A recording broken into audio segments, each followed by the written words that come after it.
The call light above bed 12 turned on in a hospital wing that has been sealed for 12 years. The intercom announced my discharge, and the door lock clicked open by itself. I was 2 corridors away when the call light lit up. Bed 12. That wing has not been operational since the incident in 2011. The doors are taped, the clocks are dead. The intercom crackled and said in that calm, rehearsed voice, "Discharge for Mr. Harlow. Please proceed to Ward C." That is my name. I am security on nights. There is no Ward C. The lock on the sealed door clicked. The tape lifted itself in slow, sticky curls. The air that came out was cold and sharp, like metal left outside in winter. When the hospital shut that wing, they did not empty it. They just stopped talking about it. My supervisor told me one rule. If the call lights go on, you log it and wait for morning. You do not answer. You do not open doors. He said the wing still runs its routines. The lights cycle, the vents breathe, the monitors hold a steady line. He said those routines are waiting for someone to finish them. At 2:17 a.m., my radio hissed. Dispatch said the call light was a system glitch. The door was already open. The hallway was too clean.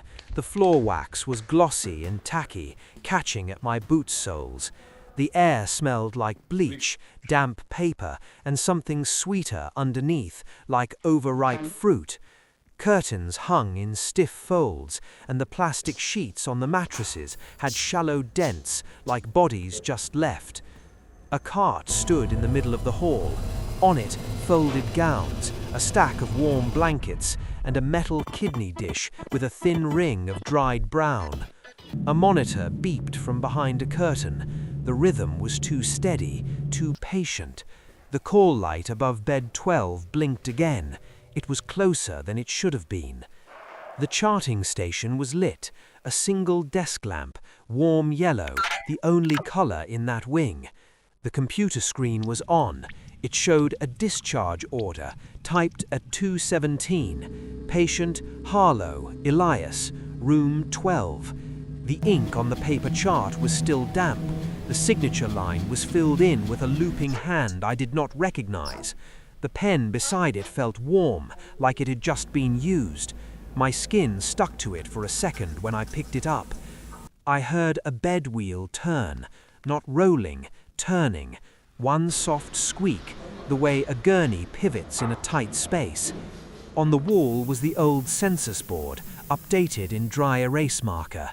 Patients, 0. Observations, 0. Discharges, 1. At the bottom, a line I had never seen on a census board. Staff, 1. The marker was still glossy. The smell of it was sharp and sweet, like nail polish. The wing is not empty. It is balanced. It keeps account. If there are no patients, it fills the bed with someone else. The intercom chimed again. Discharge complete. Transport to exit. The voice smiled when it said it. The curtain slid back by itself.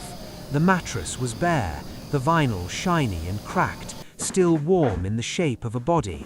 The straps lifted and fell once, like a slow breath. The call light blinked above the bed. The button dangled, its cord stiff with dried residue. I backed away. The floor held my boots like glue. The smell of bleach turned metallic, like pennies rubbed hard.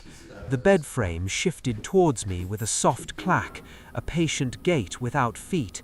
The discharge order printed again, spitting my name in wet ink onto the floor.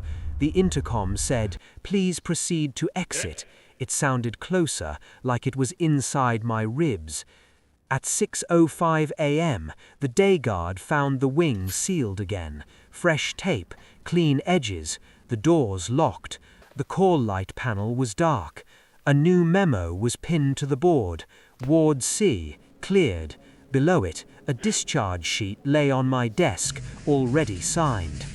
If you work nights and the call lights flare in a closed wing, do not answer.